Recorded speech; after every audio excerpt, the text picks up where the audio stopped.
नमस्कार मित्रों, enjoy with Hindi साहित्य के यूट्यूब पोर्टल पर आप सभी का स्वागत है। आज की इस वीडियो में हम यूपी बीएड एंट्रेंस एग्ज़ाम में पूछे जाने वाले हिंदी के 50 प्रश्नों का अध्ययन करेंगे। जैसा कि आप सभी जानते हैं कि यूपी बीएड में एक लैंग्वेज का पेपर होता है जो प्रश्न पत्र 1 में आता है। इसमें 50 प्रश्न होते हैं। तो यदि जिन लोगों का लैंग्वेज हिंदी है वो सभी लोग इस वीडियो को देखें। यदि आप वीडियो पर पहली बार आते हैं तो मेरे चैनल को सब्सक्राइब करें। वीडियो पसंद आता है तो इसको लाइक करना और शेयर करना ना भूलिए। यह वीडियो न केवल यूपी बीएड एंट्रेंस एग्ज़ाम के लिए बल्कि हिंदी विषय से होने वाली अन्य सभी प्रतियोगी परीक्षाओं के लिए महत्वपूर्ण है। इसलिए अन्य प्रतियोगी परीक्षा के छात्र भी मेरे चैनल पर बने रहें और अपनी तैयारी को और मजबूती देते रहें। चलिए हम बात करते हैं प्रश्न नंबर 1 की। यह प्रश्न नंबर 1 है, चंदायन के रचयिता कौन है? चंदायन विकल्प है कुतुबन, जायसी, मंझन, मुल्ला दाऊद। तो आप सभी जानते हैं कि चंदायन जो है वो मुल्ला दाऊद की रचना है। चलिए अगले प्रश्न की हम बात करें। मंझन द्वारा रचित कौन सी रचना है? मधुमालती, अखरावट, मृगावती, कवि कल्पतरु। तो मंझन ने कौन सी रचना लिखी है? तो आप सभी जानते हैं कि मधुमालती जो है वो मंझन के द्वारा लिखी गई है, जबकि मृगावती कुतुबन की है और अखरावट मलिक मोहम्मद जायसी की है और कवि कल्पतरु जो है चिंतामणि की है। इसलिए इसका ऑप्शन ए सही होगा। चलिए आगे प्रश्न की हम बात करते हैं। संदेश रासक किसकी रचना है? तो संदेश रासक किस कवि की रचना है? इसके लिए विकल्प दिया गया है स्वयंभू, सबरपा, पुष्पदंत, अब्दुल रहमान। तो इसके लिए जो ऑप्शन होगा वो डी सही होगा, अब्दुल रहमान। संदेश रासक काव्य ग्रंथ की जो रचनाकार हैं वो अब्दुल रहमान हैं। आगे बात करते हैं पद्मावत। कई बार परीक्षा में पूछा जा चुका है, बहुत ही इम्पॉर्टेंट है। पद्मावत किसकी रचना है? ऑप्शन है जायसी, स्वयंभू, बिहारी, भूषण। तो देखिए पद्मावती जो है वो जायसी की रचना है, मलिक मोहम्मद जायसी की रचना है पद्मावत, जो भक्ति काल के प्रेम मार्गी कवि रहे हैं। उनकी 3 रचनाएं हैं, पद्मावत, अखरावट और आखिरी कलाम। तो पद्मावत इनका एक महाकाव्य है। चलिए अगले प्रश्न पर हम चलते हैं। अगला प्रश्न है, बरवे रामायण किसकी रचना है? ऑप्शन है सूरदास, तुलसीदास, केशवदास, नंददास। तो बरवे रामायण गोस्वामी तुलसीदास की रचना है। ऑप्शन नंबर बी सही होगा, तुलसीदास। अगले प्रश्न की हम बात करें। जिसका जन्म पहले हुआ हो उसके लिए एक शब्द क्या होगा? प्रथम, अग्रज, नवजन्म, अनुज। तो इसका सही उत्तर, जिसका जन्म पहले हुआ है उसे अग्रज कहते हैं। ऑप्शन नंबर ए सही होगा। अनुज का अर्थ होता है जिसका जन्म बाद में हुआ है। चलिए प्रश्न नंबर 22 अगले पर चलते हैं। नेक्स्ट प्रश्न है, नैसर्गिक का समानार्थी शब्द क्या होगा? तो नैसर्गिक के लिए विकल्प दिया गया है कल्पित, कृत्रिम, प्राकृतिक, पुरातन। तो नैसर्गिक के लिए सही ऑप्शन जो होगा वो प्राकृत होगा। ऑप्शन नंबर बी इसका सही आंसर होगा। अगला प्रश्न है, दामन शब्द का समानार्थी। समानार्थी का मतलब होता है कि जिस शब्द के समान अर्थ निकले, समान अर्थ वाले शब्द। जैसे 2 शब्द हैं, दोनों के अर्थ एक ही हों। तो दामन के लिए कौन सा समानार्थी शब्द होगा? आंचल। आंचल और दामन दोनों का अर्थ एक ही होता है, इसलिए इसका विकल्प जो होगा ये सही होगा, आंचल। देखिए एक मुहावरा आया है, मुहावरा है 8-8 आंसू रोने का अर्थ क्या होगा? 8-8 आंसू रोना। ऑप्शन है बिलख बिलख कर रोना, बुरी तरह पछताना, दारुण होना, बहुत दुखी होना। तो 8-8 आंसू रोना का सही अर्थ होगा बुरी तरह से पछताना, ऑप्शन नंबर बी।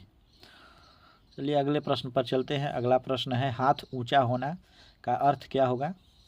प्रतिष्ठित होना। दूसरा विकल्प है दान आदि के लिए मन में उदारता का भाव।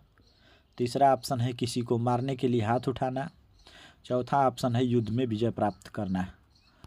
तो हाथ ऊंचा होने का अर्थ होता है दान आदि के लिए मन में उदारता का भाव। ऑप्शन नंबर बी सही होगा।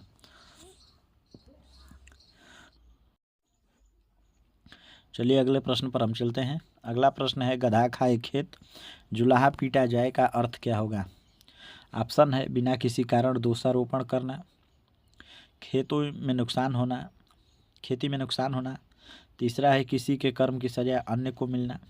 चौथा है किसी अपने द्वारा हानि होना। तो गधा खाए खेत जुलाहा पीटा जाए, आप लोग भोजपुरी में कहावत सुने हैं होंगे, खेत खाए गधा जुलाहा पीटाता।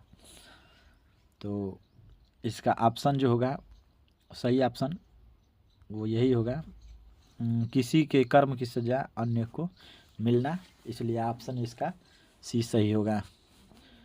चलिए अगले प्रश्न पर चलते हैं। अगला प्रश्न है निम्न में से कौन सा शब्द पुल्लिंग है? कपट है, सुंदरता है, मूर्खता है, निद्रा है। तो पुल्लिंग का अर्थ होता है पुरुष लिंग, जिसमें पुरुष का अर्थ प्रकट हो।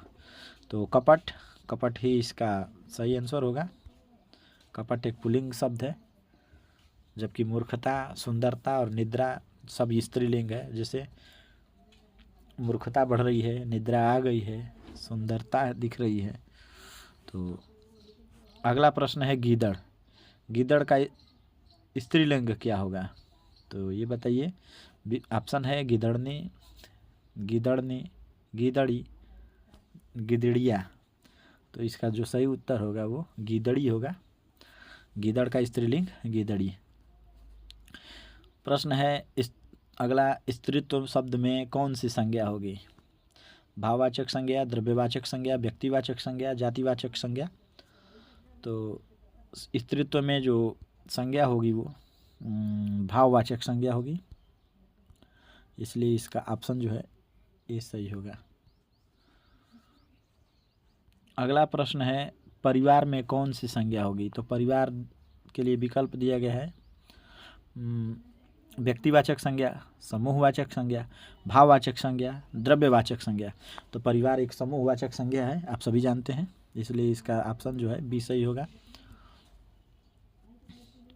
चलिए हम लोग अगले प्रश्न पर चलते हैं। अगला प्रश्न है जो जन्मा है उसकी मृत्यु निश्चित है, यही विधि का क्या होगा? अनुदेश, प्रावधान, विधान, चलन। तो आप सभी जानते हैं जो जन्मा है उसकी मृत्यु निश्चित है, यही विधि का क्या होगा? विधान है। ऑप्शन सी सही होगा। अगला है अमृत एक धैर्यवान व्यक्ति है। अमृत एक धैर्यवान व्यक्ति है, वह विपत्ति में भी डाट नहीं होता है, विचलित, दुखी, अधीर, चलायमान। तो इसका सही ऑप्शन होगा अमृत एक धैर्यवान व्यक्ति है, वह विपत्ति में भी विचलित नहीं होता है। ऑप्शन ए सही होगा। अगला प्रश्न है कुछ समय पहले इस शहर में कर्फ्यू लगने से सन्नाटा छाया था, निस्तब्ध कि शाश्वत, भयावह, प्रकंपित। कौन सा ऑप्शन सही होगा? तो इसमें जो है सही ऑप्शन होगा भयावह, भयावह सन्नाटा छाया था। अगला प्रश्न है प्रतिमा अपनी प्रतिभा और परिश्रम के बल पर ही प्रगति के पर पहुंचती है। कहाँ? प्रगति के द्वार पर होना चाहिए। सर्वोच्च, फिर विकल्प है शिविर, शिखर, इनमें से कोई नहीं, तो वही होगा प्रगति के शिखर पर पहुंचती है। तो इसका ऑप्शन जो होगा वो होगा बी सही होगा। अगला प्रश्न है कलाकार की कलाकृति में जन सामान्य की आकांक्षाओं का क्या होना चाहिए? प्रतिवेदन, प्रतिफल, दर्पण, प्रतिपालन। तो आकांक्षाओं का प्रतिवेदन होना चाहिए। इसका जो सही ऑप्शन होगा वो होगा ऑप्शन ए। चलिए आगे प्रश्न देखते हैं। कह रहा है कि प्रश्न 81 से लेकर 85 तक जो है उन शब्दों के पर्याय लिखिए। पर्याय चुनना है, पर्यायवाची शब्द। प्रश्न नंबर 1 है मीन। मीन का पर्यायवाची क्या होगा बताइए आप सभी। अगर आप मीन का पर्यायवाची पहले से जानते हैं तो कमेंट में अपना उत्तर जरूर लिखिएगा, वैसे तो मैं बता रहा हूँ। मीन के लिए ऑप्शन दिया है विभावरी, सिखी, मत्स्य, सहायक। तो मीन जो है मत्स्य यानी मछली, मछली का पर्यायवाची शब्द है, ऑप्शन बी सही होगा। पेड़, अगला प्रश्न पूछा है पेड़। पेड़ का पर्यायवाची क्या होगा? ब्रिज, पादप, प्रसून, प्रवाल। तो पेड़ के लिए क्या, पेड़ के लिए जो सही ऑप्शन होगा वो पादप होगा संभवतः। यदि आप इसका सही आंसर जानते हैं तो कमेंट में ज़रूर अपना राय दीजिएगा, वैसे मेरे हिसाब से पादप ही होगा। यमुना, यमुना का पर्यायवाची ऑप्शन दिया है छाया, कालिंदी, यामिनी, मंदाकिनी। तो यमुना का पर्यायवाची कालिंदी। जो खग हो तो बसेरो करो नित्य, मिली कालंदी कूल कदम्ब की डारन। रसखान की एक कविता है जिसमें उन्होंने कहा है कि यदि मैं पंछी बनूं तो मेरा निवास जो है यमुना नदी के तट पर कदम के पेड़ के ऊपर होना चाहिए। रसखान कृष्ण भक्त कवि हैं और उनकी इच्छा है कि वो जहाँ जहाँ भगवान जिन जिन स्थानों पर गए हैं वो सब स्थान उन्हें प्राप्त हों। तो प्रभु के प्रति प्रेम है। चलिए अगले प्रश्न पर हम देखते हैं वर्षा। वर्षा का पर्यायवाची क्या होगा? माधव, ऋतुराज, मधुरी, पावस। तो इसका जो सही उत्तर होगा पावस। तुलसी पावस के समय धरी कोकिला मौन, अब तो दादुर बोली हैं हमें पूछिए कौन। तुलसीदास जी कह रहे हैं कि बरसात का जब समय आता है तो कोयल क्या हो जाती है? चुप हो जाती है, क्योंकि वो जान जाती है कि अब तो बरसात में मेढक चिल्लाएंगे तो हमें अब कौन पूछेगा। कहने का तात्पर्य यही है कि जब बुरे व्यक्ति बोलने लगते हैं तो अच्छे व्यक्ति, सज्जन व्यक्ति चुप हो जाते हैं, जानते हैं कि अब तो ये मूर्खों की ही बात चलेगी, तो हमें चुप रहना ही हमारी चतुरता रहेगी।